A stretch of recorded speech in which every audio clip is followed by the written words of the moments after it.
Salam, hormatly vatandaşlar. Men ýene-de siziň bilen DGT lideri Murat Gurbanov.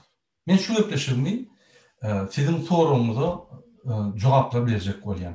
Men soňky gepleşigimi Türkmenistanyň bütünligi barada gurrun etdim.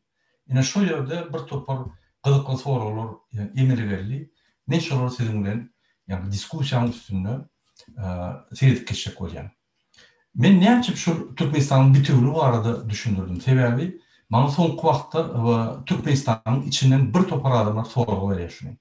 Ine biz aýryljak, ine Mar vilayaty, egerde biz gadymyzy, buğdaýymyzy, paxtamyzy, suwumuzy, ýani tohumuzy, arpamyzy, hemme zadymyzy özümiz öndürip, özümize sarp etsek, onu biz özümize siňdirsek, onu biz ýani millioner bolarys diýip aýdýar. O dogry. Lewawym şeýde. Şonuň üçin şol iki vilayet kösülmeliler halk. Kösülmeliler vilayetler gaty kyn ýagdaýda, halk geda ýagdaýda ýaşapdy. Ine şondan soralar ýüze gelip çykýar. Ol meniň şunu aýtmanym bilen bu soralar ýapylan ok. Şu problema aýrylan ok. Men şunu aýdýan näme üçin? Sebebi şu problemany halk bilen maslahatlaşyp, şu problemany aýyrmak üçin. Sebebi meniň joska pozisiýam Türkmenistan bitigi bolmaly. Her hil şertde, her hil ýagdaýda. Joska pozisiýam. Ýöne serdim şu mesele. Bizde Türkmenistanyň ýani bir topar krizler bar. Siyasi kriz diýmek Türkmenistanyň ýolbaşçy, ýerine ýetiriş höküminiň ýolbaşçy, Türkmenistanyň halk geňişiniň ýolbaşçy, bir ýagdaýda bolan Berdimuhammedowyň siyasi tarapdan alyp barýan içki daşky siyasi zero ýykyldy. Muny hemme kişi ýigrenýär. Şun ýani elini kısmak, özüni maskara etmek diýmek. Şonuň üçin şol adam hemme ýerde maskara bolýar. Muň maskara bolsa, muň keşpem bütün Türkmenistany maskara edýär.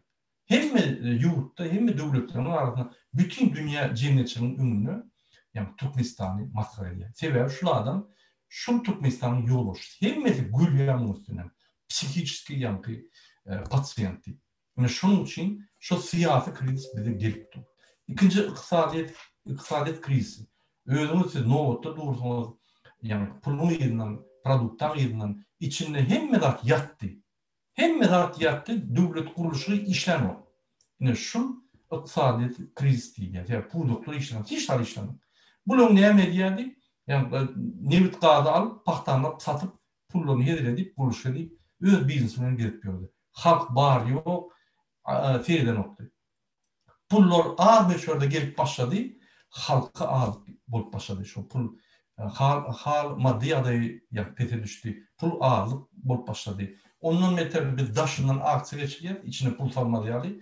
Hakyky hökümetin näme edýäni biz sahnada açdyk. Ine şunu iktisadiyet krizi diýär. Mundan başga sosial kriz. Sosial kriz diýende halkyň hal madda ýagdaýy hak pete düşdi. Ol näme?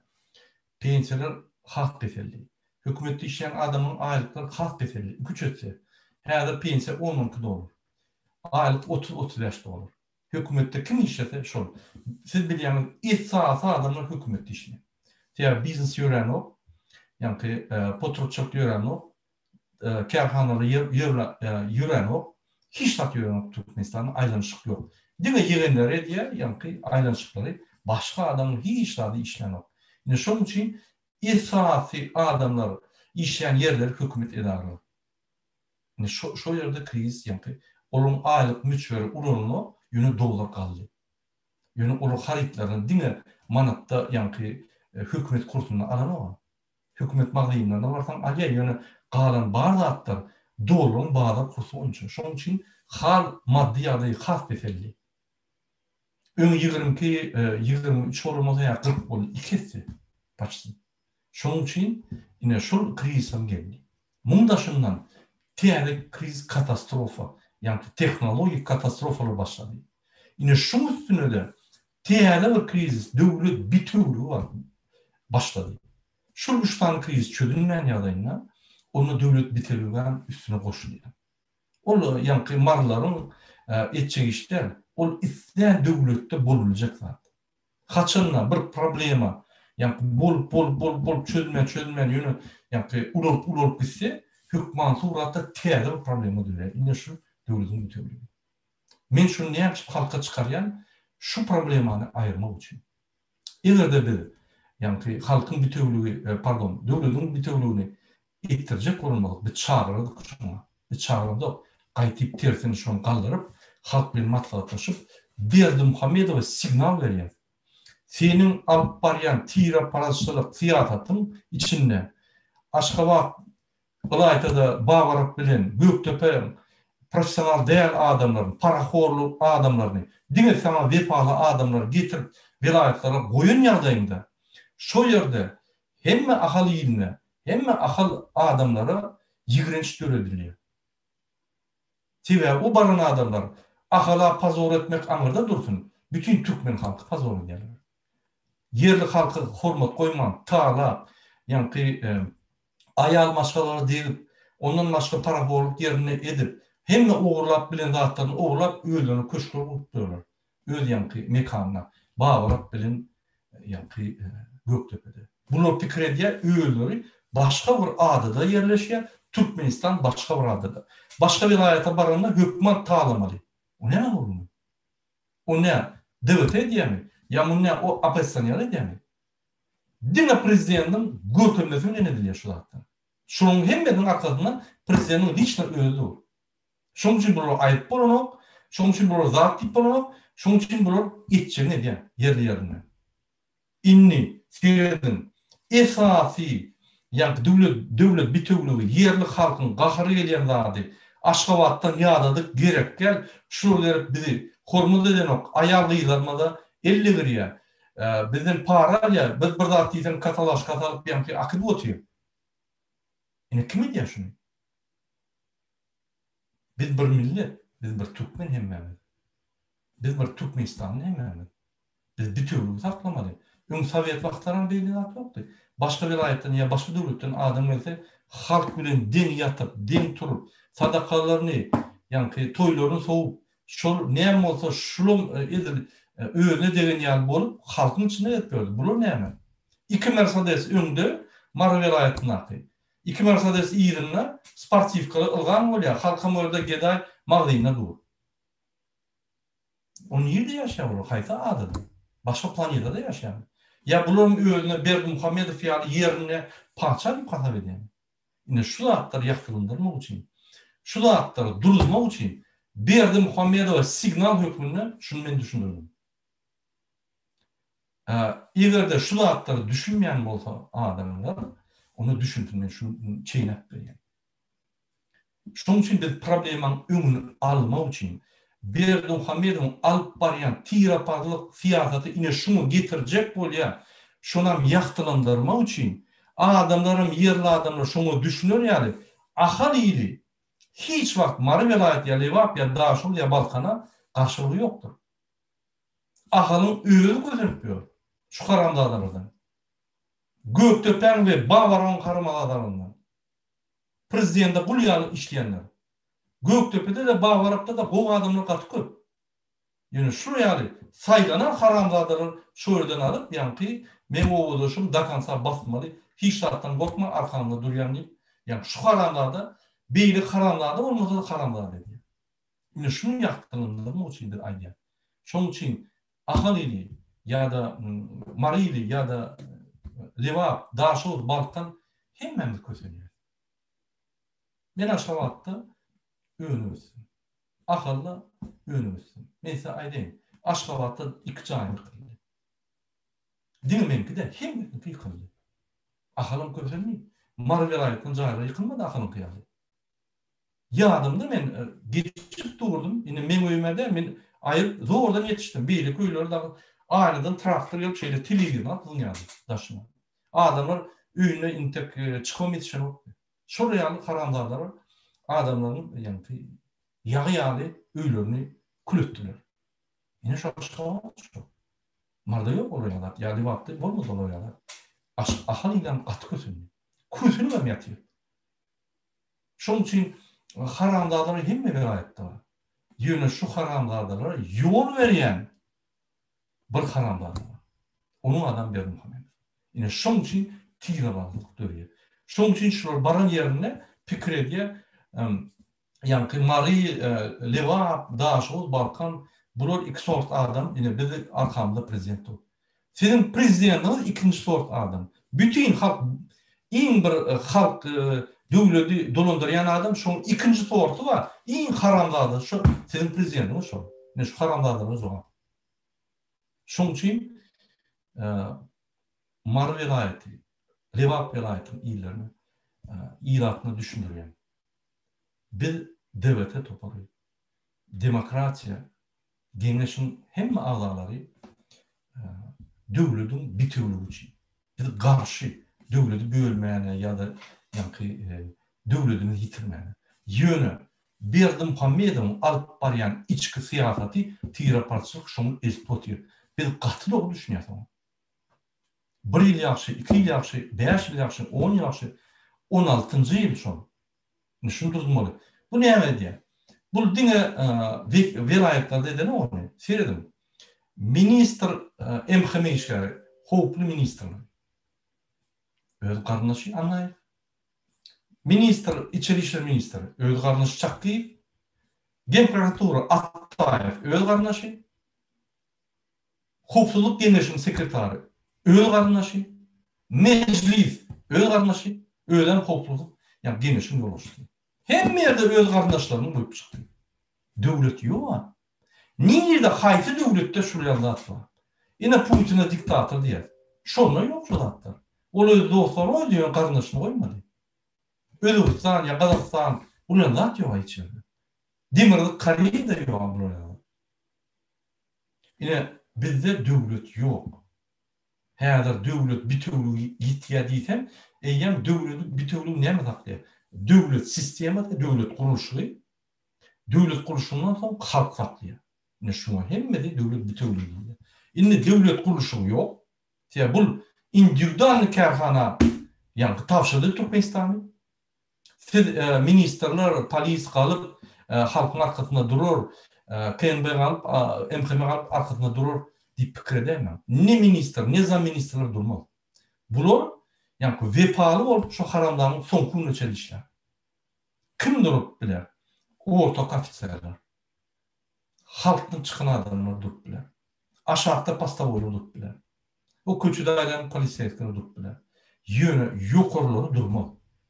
Yine şu yokorları gelip vilayetlerde kontrol ediyorlar. Vilayetlerin yolu oluştu, MHM, polisin, prokuraturan ya da etrafının yolu oluştu. Yine şundan biz şunu halkımıza getirecek oluyor. Şu alıp barayan şun siyaseti o kıyıpsının düşüncesi hem yok düşünen yok şunu çiğnep veriyor. Yoldaş Berdi Muhammedov sizin alıp barayan siyasetine tire pasçılık. Devletin bütünlüğüne paltırıyor. Görün düğüne. Yani şunun için siz düşünüyor şunu. Siz düşünmeyen zaman siz şu o da kalkolaşkan sizin yani akıllırak oluyor. Şunu düşünen bu. Siz bu devlet aymayın ki benim şu Kızıl Köşkü'nün içine çıkmam yetişemeyeceğim bir fikir diyemem. Hem de vilayette size karışıyor. Bardanlık oluyor. Canlılar oluyor. Onu ben diyenim tek iştip diyorum şunu. Ben adamla düşündürüp diyorum. Yara kalmalılar. Dine bir yani parahat yolu, kanun izahına çıkmalı. Protesti çıkmasak artı şikayet çıkmasak yani bir yerde kanun olursa prokuraturaya durum deyip saklak geliyor adamlar. Şu halis bizar olur şu Berdi Muhammedov'da. Yani şu 4 tane 5. krizi bir aylar. 4. katastrofa teknologisi, 5'den bitür. Yani şu bir üstüne ya karşı Türkmenistan'ı çukura kılıyor.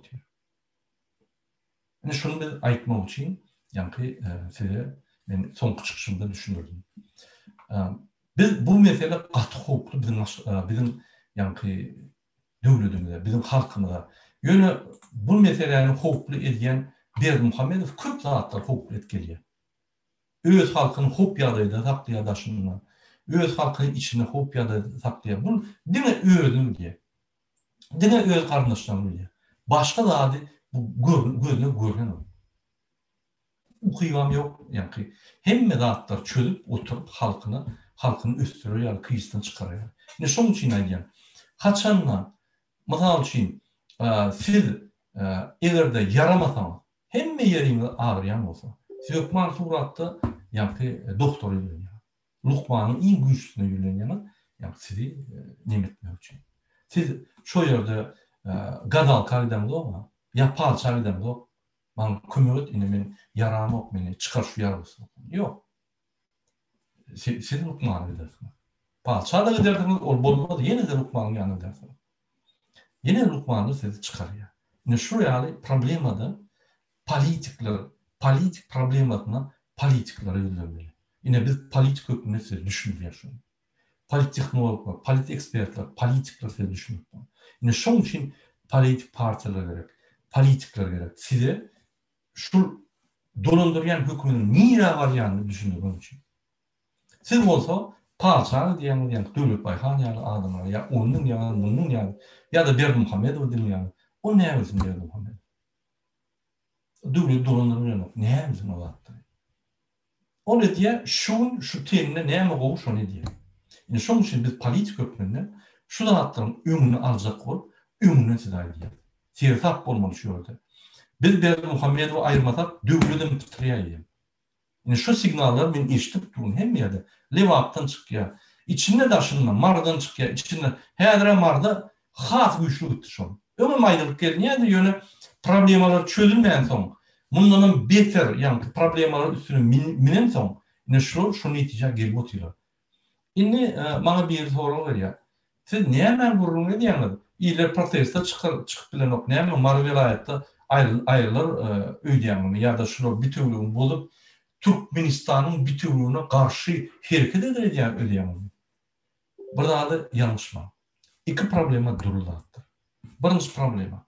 Sen galmaly, Aşgabatda barmaly, näme tanış ýere, näme tanış ýerde görüşmeli, şo ýerde näme tanış adamlar bilen galyp şu prezidenti ýa-ni protestler edip aýyrmaly bolar. Bir da ine şu bir problema. Şu ýerde de utbormyň Allah bilýär. Közenörüň atalarynyň uruşlaryny Allah bilýär. Indi başga problema serdeli bu maryň aýryşyny. Serdin. Adam öz öýünde ýaşaýar. Şu problema gapysyna geldi. Şu problema ine düň biri bilmeýän durka gelip arpasyny orup gidipdirler kombaynlar. O gurugly yetiştirip, suwlap, üstüne işläp, arpasyny galdyryp gelip orup gidipdirler. Barıp sorady hekimler diýär, sen ine hökümet bagazyndan alsana al bolmasa katalaşka menýäňde seni basýarsyň. Ine şu adalatlyk şu gapysyna berildi.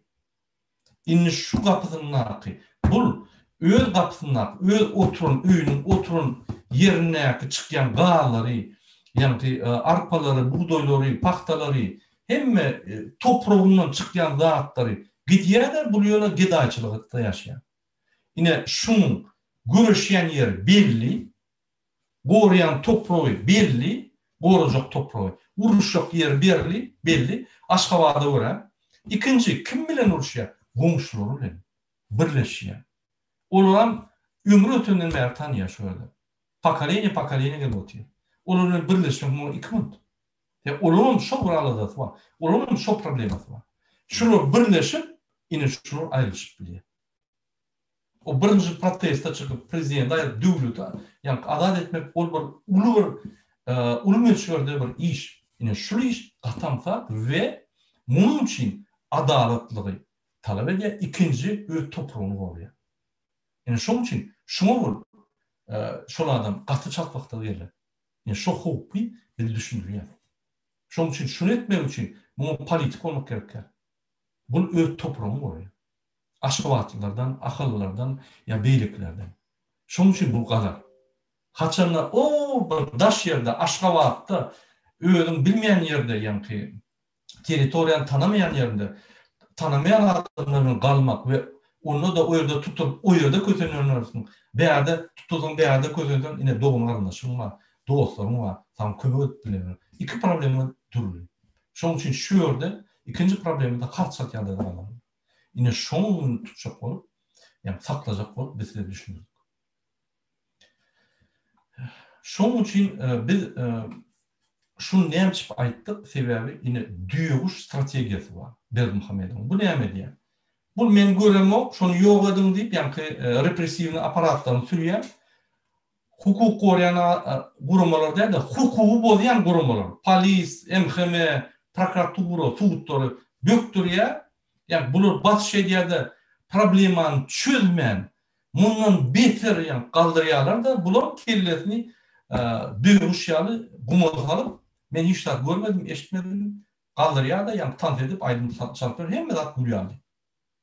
Bu döwüş strategiýasy. Hökman bir ýerden urup çykar. Hökman ya döwletimiz ýa-ni bütünlüğün bolar ya da gражданлык başlar. Ya buraya gitmeyen hakkı yok. Bir topar şertler var. Şunu bulmak için. Yine şu şertleri ayırmak için biz demokrasiya geçmeli gibi aydı. Sebebi demokrasiya geçmeden bu adam dine diktatör metotları ile problemleri çözecek oluyor. Demek batış edip yapacak oluyor çözmeye. Yine seyredin. Sizin bir elinizde bir yara var. Siz şunu yankı lukmanlar ile şunu deşit etmek, yine şunu skoçunu basyanız, bundan ümitler üstünü dolayanız. Biterim kaybetmek. Bitmez. Biterleşip yağarlar. Şunun şurayanda cemiyetin içindeki problemi. Yani şunun bir idea. Şunu bir adep çözelim adamlar. Çözmesek yine bir hayallar edim analiz etkilik oluyor. Şunu var oluyor. Ümün almalı. Bir de gраждан oluşu gerek gel. Bir de devletin darğanı gerek gel. Bir de bitiriyor gerek. Levalan bizim vatanın adamları, bizim doğanlarımız Balkana, Maram, Daşı olam, Ahalam. 5 velayet 5 doğan. Dene şeyler düşünüyorlar. Şunun için yine şu düğüş stratejiyalarından gidinse, Berdimuhammedow galip şu düğüş stratejiyalarından o başka bilen o. Şunun için biz aytmalı, ara var, maslahatlaşmalı ve şunu ümün almalı. Halkımızı düşündürmeli. Bir taraflı yankı bozmalı. Biz bütünlük bozmalı. Bütünlük bozan yadayımızda hükman uruşa var ya. Biz onu bundan gitmeli. İman saati halk bilen kalıp şu Berdimuhammedow diktatör ayırıp bütün dünyada bizi yeniş bilen adamlar kutlarlar ve demokrat sistemini kurmak. Onu kreditler ama yavru üstümüze. Hem de devletler bizimle işler, bizi yankı bütün dünya cemiyetinin içine öz oğlumuzu saylamana mümkünçülük dörlerler. Ne şunu tapamız var. Şunun için kaçan da şu problema dürenle şunun düğünü tapmalı. Ne şunun için size aydır. Düğünem taptık. Düğün Berdimuhammedow'un tira paslanıp alıp barayan fiyatı. Göktepe bilen bir Bavaram'ın bu adamların değil, en haramda da adamları getirip koyalım şunu. Aşkavadın. Yani şun bu da getirmiyor. Şimdi şöyle barayan velayetlarda işleyen yolbaşları yüzleniyor. Seyretap olun. Halk katı dur yani size karşı. Sizi burada edemesinler. Seyretap olun. Şunun için baran yerinizde, işleyen yerinizde hürmet koyun halka. Adaletli olun. Halk bilen yatıp durumda halk bilen toylarını, sadakalarını belirleyin. Halk bilen olun. Halk kötüsü sizin kötünün. Görközün sizin şunu yani. Bir daşının kosmostan gelen adamlar değil. Alt bilecek kalanımız yoktur. Alt gidecek bağlılığımız yoktur. Halk kötününde hükman suratta evlerde bir parhorluk etse oğlum Çin'nin işte hükman buradan üstünü var ya. Onu bileyemem. Şunun için yine şuraya zatlarda hükmani suratta kaçan da problemleri bulunma politikler size düşündürür. Politiklerin esası, maksadı şu zatları yankı seyredip, analiz edip çözüklerini vermek. Yine bir şunu diyor. Kaçan da siz yaramasanız, siz lukmanlara barayan mı olsanız, kaçan da bizim cemiyetimiz yani siyasatta yanlış tarafa yürüse, onu politikleri yıllarında da düşünülmeli. Şu siyasata gidip durur. Şöyle de bir hal maddi adayımız pide düştü. Ne devlet yıkıldı, ne etmeli bir düşünürlerin deyip bize yürülmeli. Yine biz şunu düşünürüz. Düşünürüz de yolu orkuyuz. Bir yolu var şunun. Berdimuhammedow gitmeli. Berdimuhammedow tutsal edilmeli. Türkmenistan'la yankı parahorluk yatırmalı. Türkmenistan'la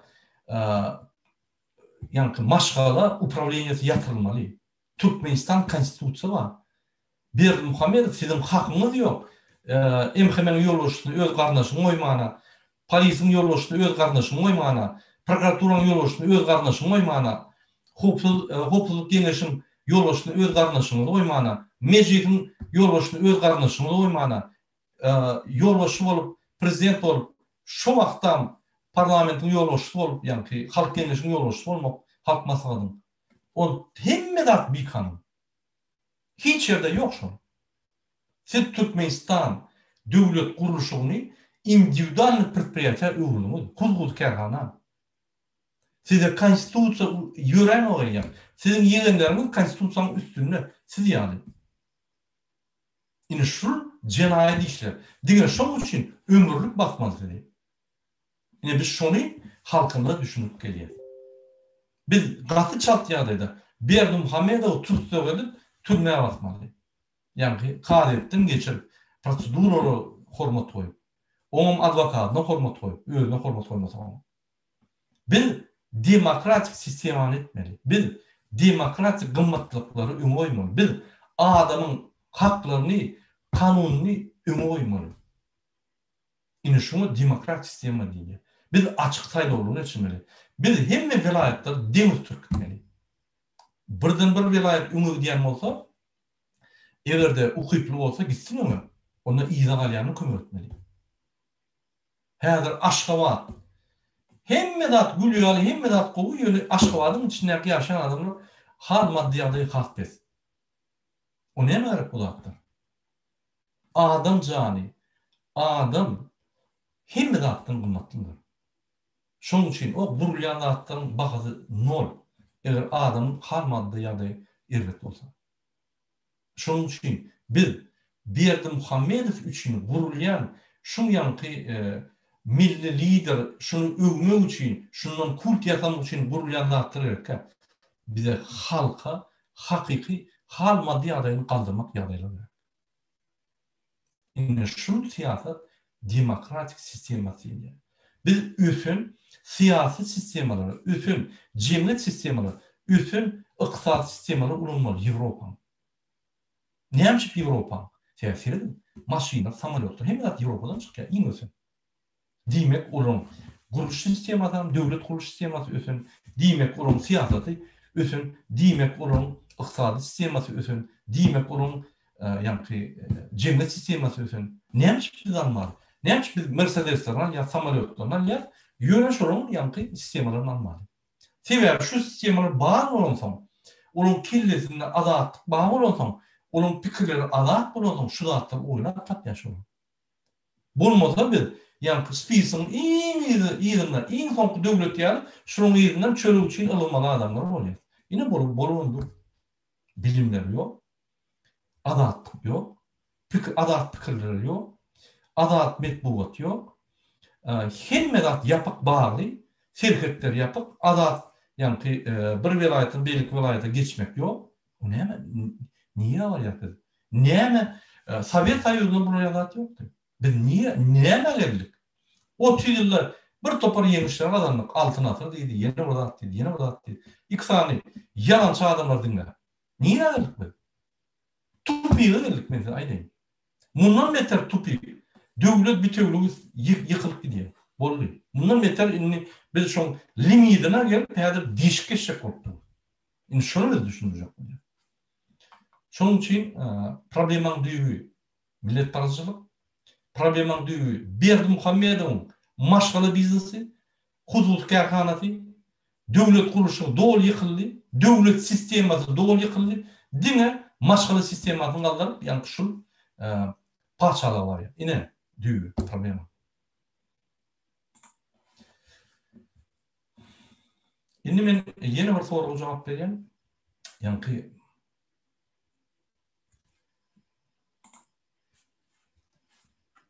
yine bir adam bana soru verdi, Ostil'den.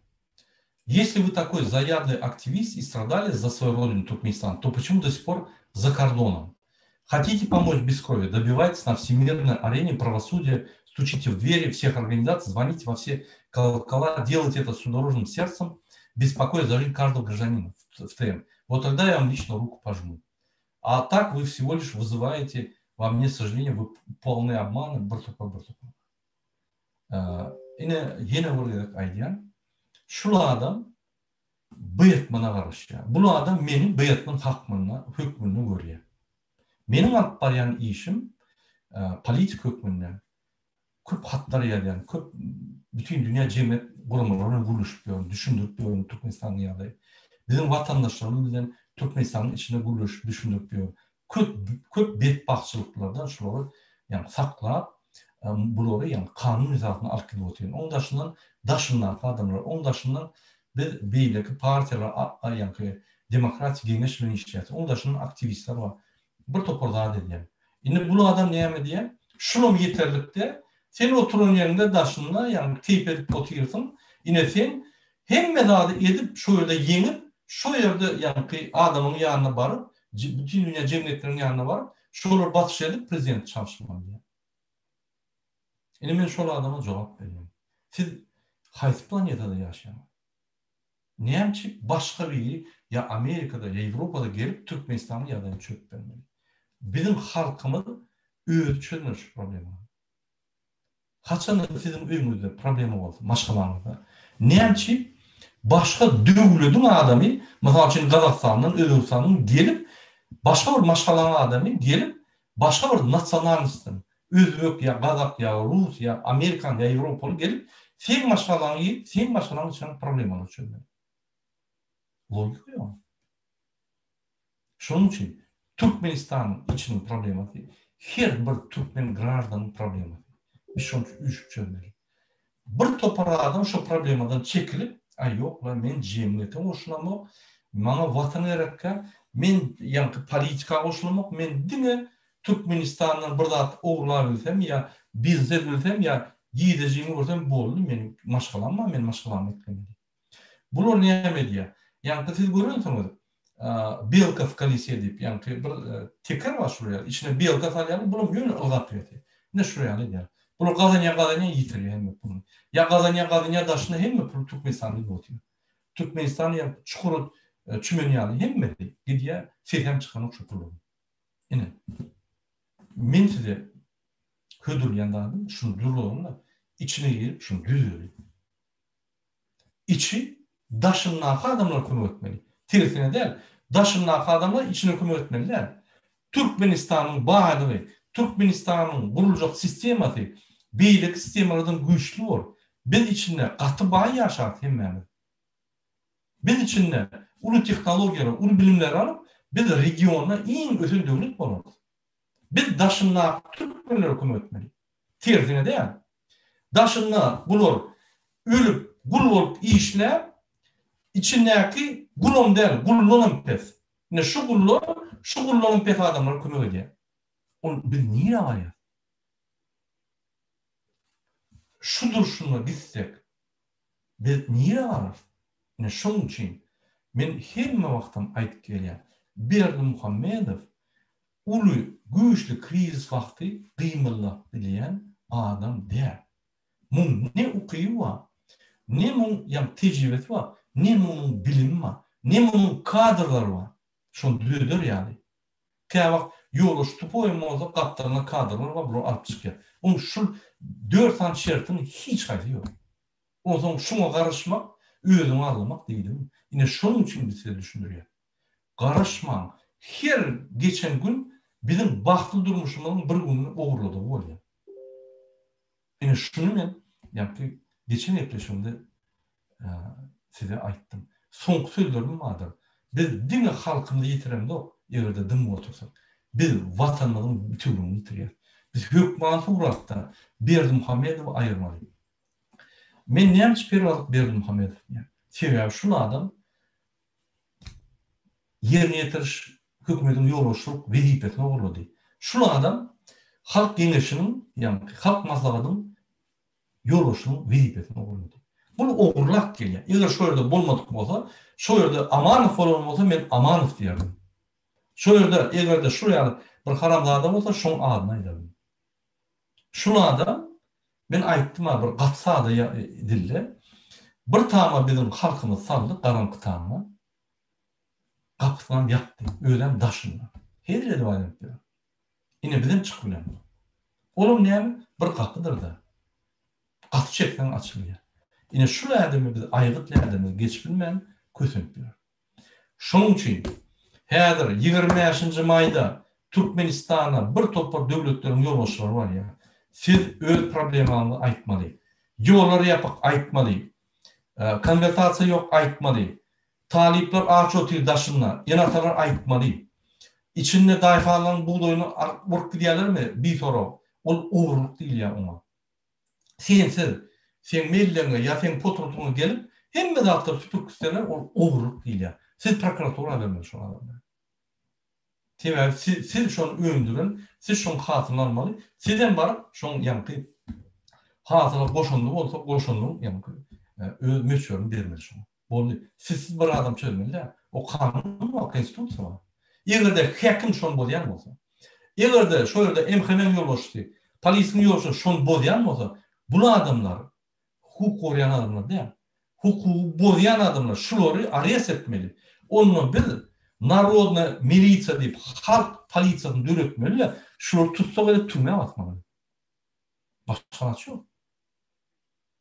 Ine şonuň üçin men şu zatları düşündüm, üçin ine bir näçe soragyňyza jogap berdim. Inni bolsa, yeni bir soru var. Bizim vatandaşımız soru bolýar.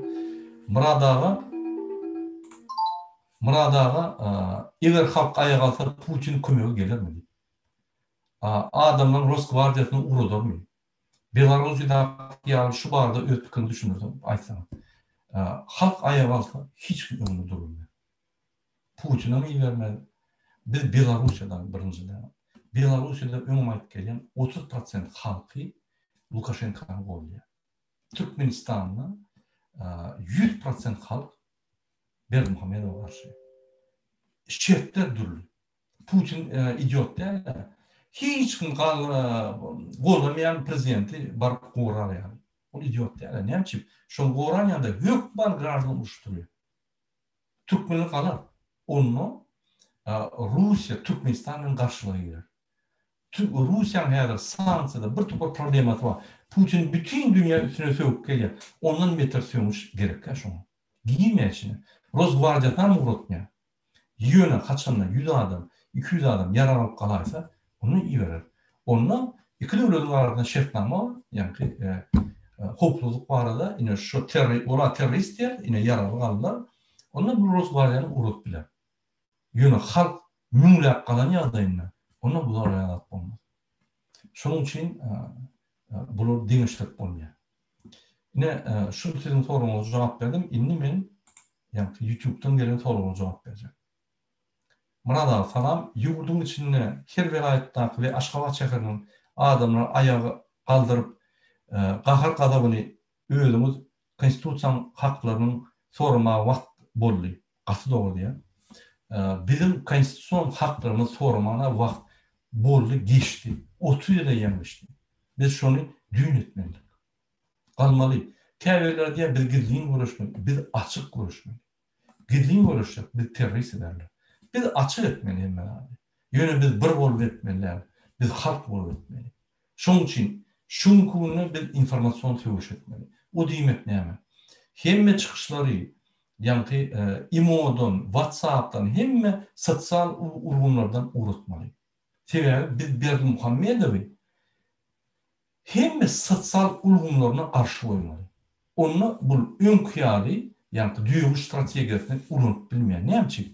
Öň serhetler ýapyk, hemme zat ýapyk, sosyal serhetler ýokdy, yani sosyal urgunlar ýokdy. Hiç informasiýa tutmaýardy. Häzir globalizasiýa gidip dur. Globalizasiýa diýmek häzir Amerikadaky ýaşaýan adam Türkmenistanyň näme bolup geçýänini bilip dur. Bir sekundda. Kanadada ýaşaýan, ýani Şri Lankada bolýan adamlar bilip dur.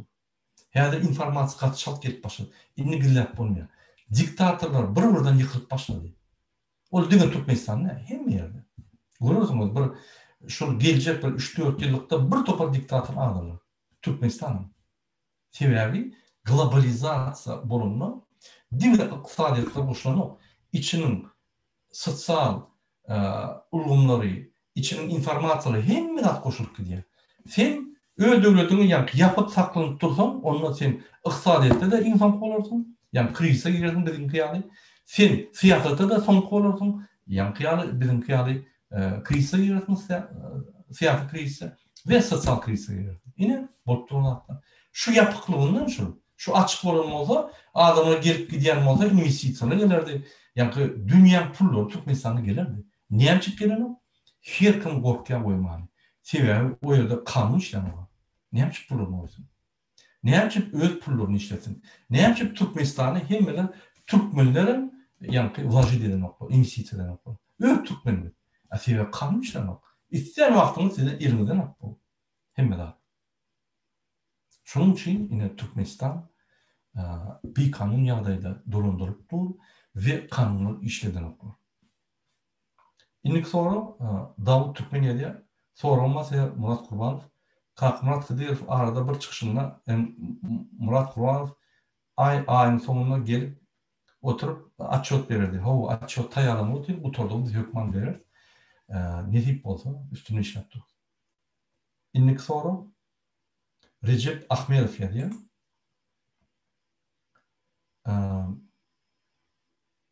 Murat Kurbanov näme üçin Türkmen hökümeti el emeldarlary TV radyosu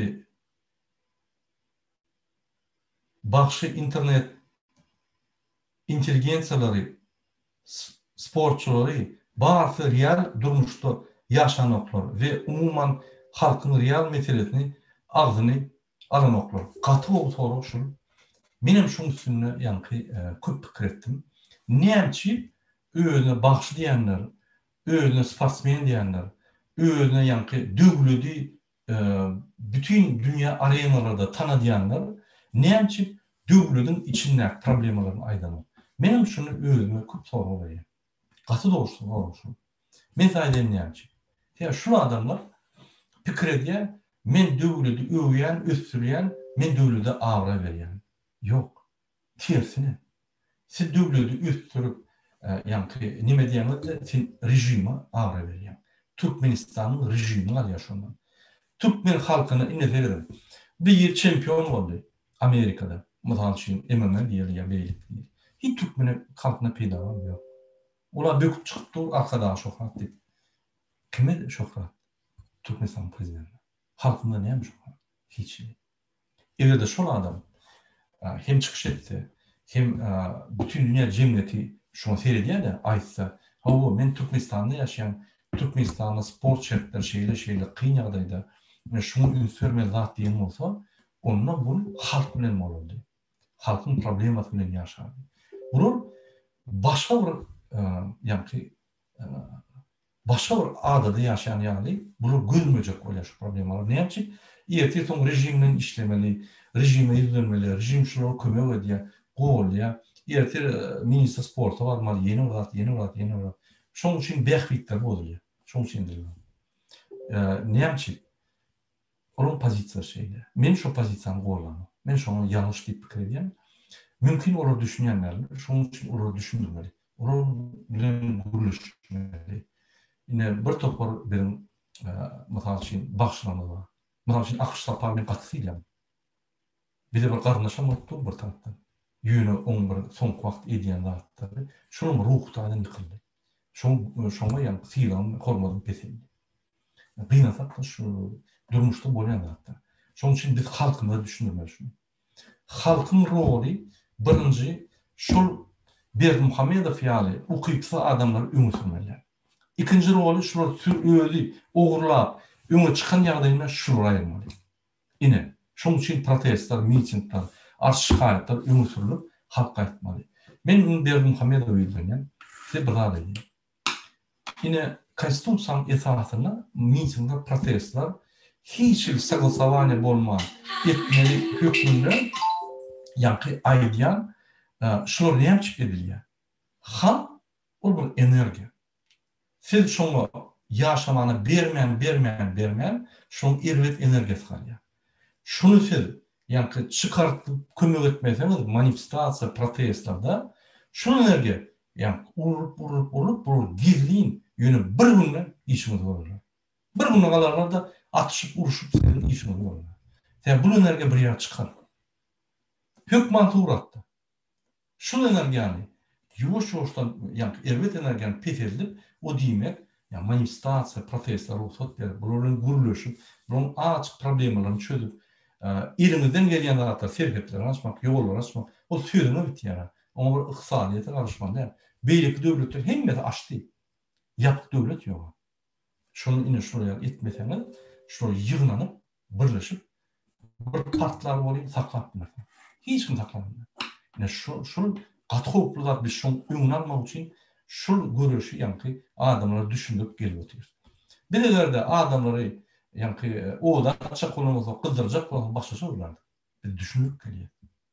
Şu halkımız düşünsün, şu bağırtı düşünüp yani Antalya'dan meseleleri doğru düşünüp bile karar yani diye. Yani şunu tapamadı.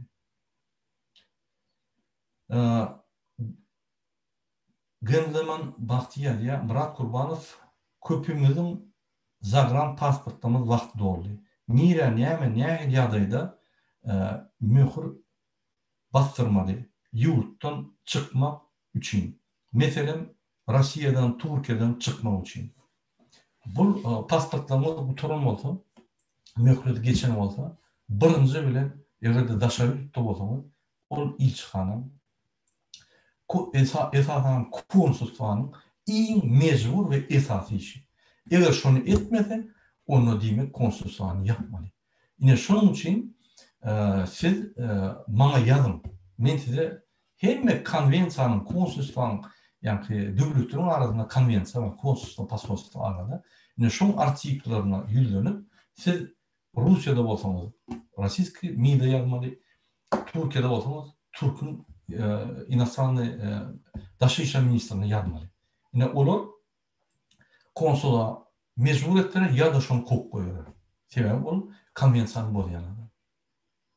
Şonuň üçin şeýle hereket etmeli. Hemme juridik gram hereket etmeli. Onu sizin kanunuňyz bozulmaýar. Venera Arazaýda Murat Kurbanov hat goý berdim diýeniz. Hat goý berdim diýeniz ýöne registrasiýasyny görkezip bilýänizmi? Hatlar biz ýazýas, ýani poçta bilen görýäs. Käbilen e-mail bilen, käbilen poçta bilen.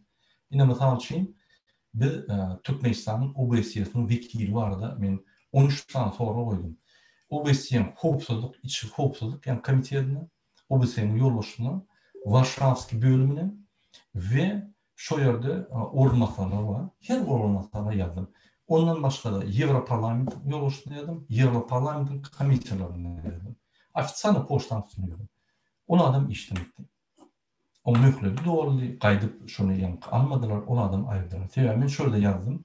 Şonu adamlaryň ýagdaýlaryna kömek etmän diktator bilen tant edip ýa plas kurup ýör.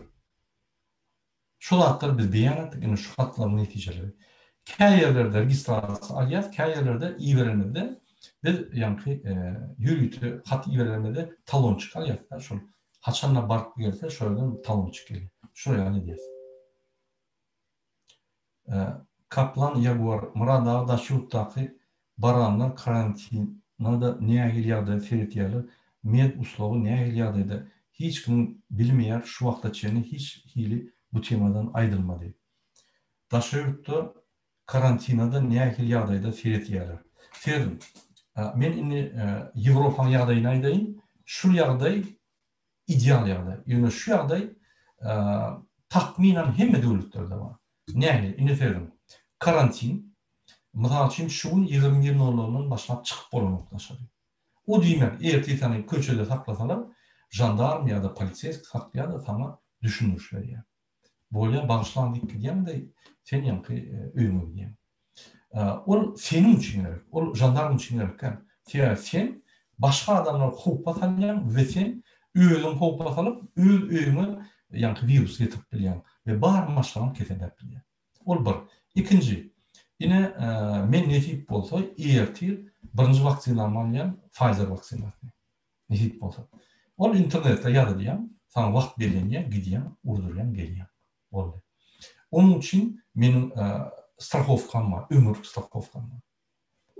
Ömürlük strahowkam medisinski, men banita düşüyorum, men yürüme operasyasına beýleki. Operasiýa bagy 100 000 bolsun, 200 000 bolsun muht. Banita ýatanym muht, iýenim muht, hemme zat muht. Hiç da tölenmek.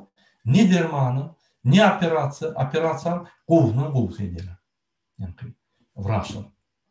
Olam gaty ýani prosedura hökmünde şu zatlar tedilýär. Ine şu medisinski garantiýa. Şu garantiýa esasında maň waksina diýär. Muht. Gow wakty. Onu saýlap berýär, haýsyn etsin. Ne men şunu isledimmi? Diýmek şonu berýär. Ine şu medicin strahowka näme üçin gerek? Men işleýän bir ýerde aýama gittim. Gelip alyp gidýärler, banýysa ýani öýler hem medan edýärler, hökümet töleýär. On prosedurasy bar, hökümet töleýär, hem medan edýär. Ya ine men Hudaý hakyny bir zat bolup maňa ölüm. Başgalarym kömek edýär. Bir topar ýani zatlar bar. Inni alyp göreli Russiýada vaksinasiýa edilýär. Men bilemok toşun şonu ýani halkyň özü töleýär ýa-da hökümet töleýär bilemok. Ýöne o ýerde medicin strahowka bar. O ýerde mesela sen doktor baranda o ýerde de ösmedik indek ýani medicina strahowkasy sistemasy ösmedik. O ýerde ýöne şonu ýani mezbur edýär almany ýöne ol işlänok. Ine beýerde men alýan şonu ol işleýär. Nire barsam Ýewropada, dünýäde nire barsam işleýär. Meni mesela üçin Türkiýe ýa Russiýa ýa bir ýere bar bir zat bolsa, şu strahowka gaty şart ýagdaýda işleýär, men hemme zat muht. Bütün dünýäde işleýär. Indi Türkiýede bizim vatandaşlarym ýa-da Russiýada kimin pasporty dolun bolsa, kimin yuridik dokumentleri ýok bolsa, hiç strahowkasy ýok. O diýmek, sen isleýän wagtyň bir zat sana bolaýsa, moş problem. Hudaý hakladyn. Ayağın dövüldü, elin dövüldü, maşin kalktı, öýde yürümünden tuttu ya kelýäňden tuttu, banita bardan problema. Siz pikir edýäňiz, ine ay men gadanýan sagym bowy, men özüme serden ýok, siz iznosy işleýän. Iznos diýmek, adam 8 saatdan 5 gün işlemelimi? 40 saat. Galan 2 gün bular dinç almaly, beden dinç almaly we beden dinç alanyna ýa-da täzeden energiýasy bolýan bedenin. Ine siz şonu dinç bermän, iznosda işleýän, öňkü arkyny diýen zadyny ýalňyşyp ýerine çap bilýär diýär. Ýerine kestirip bilýär ýa-da motor sürüminde ýa-ni ýiýjede ýatmasaňyz alada üstüne gelse bir awaret bilýär. Ine şu ýerde bolanda derrä problemy ýa-ni güýçlenip bilýär. Ine şoň üçin men size diýen dokument birinji bilen bolmaly. Şoň üçin näme görüşmeli bolsa, näme ýa-ni konstitusiýon prosedura etmeli bolsa etmeli. Sizin bu näňiz ýok. Bu Berdi Muhammedowa garşy bir dubinka. Şunu bil, unutmaly, hemme ýerde şunu ýa-ni almaly. Konstitusiýa beren okmaý, miňde ýazmaly, Daşary işler ministrine ýazmaly, Türkiýa. Ine men, ine kopiýasy konstitusiýa ýazdım. Ine ýüzlenim, ine konstitusiýanyň ezatyna şunu ýaly, şunu beren ok. Onu batyş edip berdiler. Ýa-da size ýürüýte, ýa-ni ýa bostunluk ýa-da siz wagtlaýynça sizin bu näňiz ýok. Türkmen hökümeti öz ýani konvensiýany bolýar, şoň üçin wagtlaýynça gaýy berilýär. Siz özüňizi gorarsyňız. Siz o ýerde aýdanyz, siz video çykyşlaryňyzda aýdanyz, siz ýüzüňizi gizleýäňiz, siz gizlenip gelýäňiz, adamlar näme sizin probleminiz? Siz aýtmasaňyz, gizlenip ýörseňiz, ay men hiç da Türkmenistana barsam bolýar, bu soň bolýar. Adem Türkmenistana bardygyň näme problemini aýdalýarmy? Ondan üstüne köpelýär. Yani şoň üçin näde bolsaňyz, birinji yuridik dokument, sizin liç uluslararası liçiniz, yani pasport ýa-da bir kiriş karta ýa ýene bir zat. İkinji dokument, medicina strahowka. Şu iki zady gatyn söýün. Näde bolsaňyz, ol sizi gorar. Sizi gerek bol. Hiç kime gerek yok. Sizin pasportlaryňyz maňa gerek ýok. Sizi gerek. Biz sizin üçin görüşýär. Sizin üçin şu hattary ýazýar, size düşündirýär. Hemmeler jany edip aýdýar. Ýani adamlary düşündirýär. Çykyma günü alyň pasportlaryňyzy. Batyş edin Türkmenistana. Alyň şonu batyş etmediňiz bermeýär. Bu adam halkyň bardygyny ýatdan çykardy Berdi Muhammedow diýip düşünüp gelmedi. Indi soru.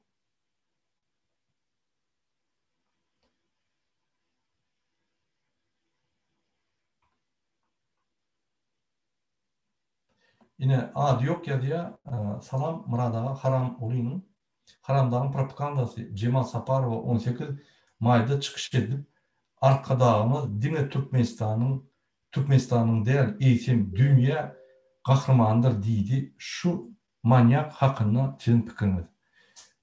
Cemal Saparova kirlisi giden adam. Yine onun sözlerini deysen ya açsan ya da onun sözlerine inansan özüň hormat oýnagy. Cemal Saparova yine bir rejim bolýar-da, bir erwet bolsun, gowy bolsun. Gowy bolanna onu ittirmeýär. Erwet bolanna diktator bolanna hökman ýanyna saýrap durup, ýani şolary öwýän guşlar gerek. Adamlar da. Ine şu Cemal Saparova ýadymyzda bolsa, Türkmenistanyň prezidenti Saparmat Niyazow nämeler diýmedi. Siz ölseniz menem öljek diýip. Niyazow ölketdi, bulum helam ýaşapýar. Indi bu arkadagy ýanlatlaryny Hudaý saklady. Şoň üçin ol adam yine Türkmenistan demokratiya geçenine şunu yitikdi diye. Onun da şundan cenayet işe kaldı. Şunun işine görüyor. Şunun için o adamlar ediyen işleri öyle bilyendir. Her konu bunlar şeyle sayraymalı. Bunlar sayramada bunları cenayet işine çekerler. Bunlar mecbur. Şunun için bizde Türkmenistan'la bakşılar ön bağdı. Bu bakşılar 92-96 açıldı. Hakyky halkyň ýani aladalaryny edip halkyň ýani ömrüni beýan edip halkyň problemalaryny beýan edip halkyň agzybyrlygyny gorlap halka kömek edip halkyň janynyň galyp ýani ýüreginden galyp aýdym aýdýardylar, bular toýlara çykyş edýärdiler. O zatlar ýitikdi. Häzir diňe sen rejime garşy rejime aýdym aýtdyrýar sana ýa-da çykyş etdirýär ýa-da bir topar adam arkadagy şöhret beşmek berdi. Şu ýygydan akşama çyly gyýyp oturýar. Ol şol adamyň namyny wyjdanly bar. Şoň üçin şeýle. Şunuň bilen men efirimi mutarýan bir hak boldy. Hormatly watandaşlar, hemme taňryň sag bolun, bizi dinläp, bizim bilen bizi ýerlap, komentar ýazyp bizi görýänizde. Türkmenistan döwleti tupikden çykmaly. Bizim jemgyýetimiz güýçlenmeli. Biz jemgyýet bilimlerini almaly. Siz hemmeler görmeli. Ýöne kimin näme diýänini özüňiz analiz edip öwrenmeli. Şoň üçin biz hemme ösmeli. Beýik türkmen halkyny diňeme. Sag bolun.